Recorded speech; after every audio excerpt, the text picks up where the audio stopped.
Hello, I'm attorney Chris Brown with the Bond Law Firm. Today I want to talk to you about the step-up in cost basis that occurs when somebody passes. Now this is a very big deal, especially if you have highly appreciated assets. And I'm oftentimes surprised how unaware most people are of the step-up in cost basis. All right, so first of all, what is cost basis?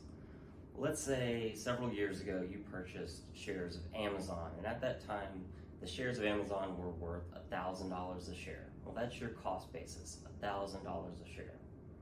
Now let's say the cost is $2,000 a share. That's great news. That means you made money, right?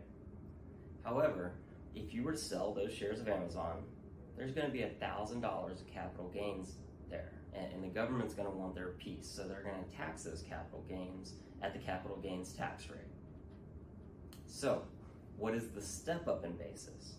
The step-up in basis occurs if you held assets on the date of your death, let's say those shares of Amazon, and you held them, and on the date of your death they were worth $2,000. So is your spouse or beneficiary going to inherit those large capital gains taxes? No.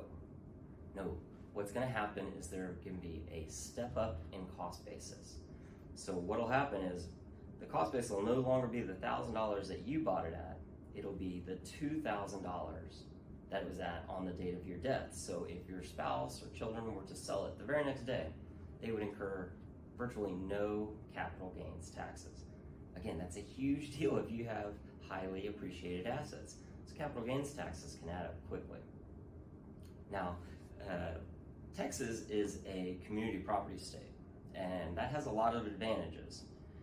One such advantage is that you get the entire estate gets a step up in basis on the passing of each spouse. So when, let's say, the husband passes first, the entire estate gets a step up in basis. Then when the wife passes second, the entire estate gets a step up in basis again for the children's benefit. Huge deal. Now, one issue is that a trust is not treated the same as an individual would be, so a married individual. So many of our clients set up trusts that create a family trust to hold the assets of the first spouse to pass away. And so those assets held in the family trust typically would not receive a second step up in basis when the surviving spouse eventually passes away.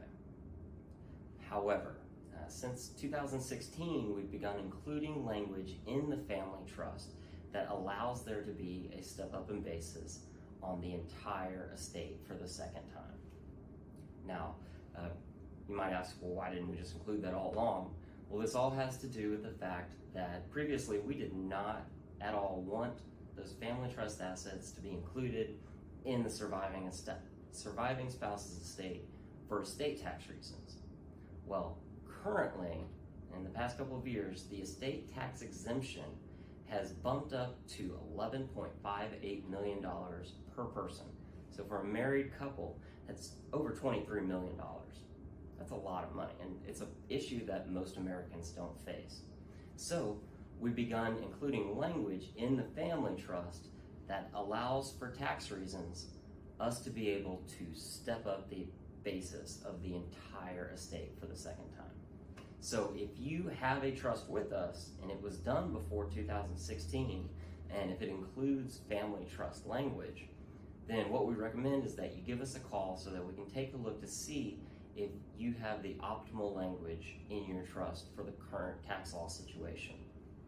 So it's a great opportunity also just to get a trust review done. We recommend it be done every several years for reasons just like this. There are always changes in the law and changes in personal circumstance that will cause you to want to have a revision, or at least some peace of mind knowing that your trust is as up to date as possible.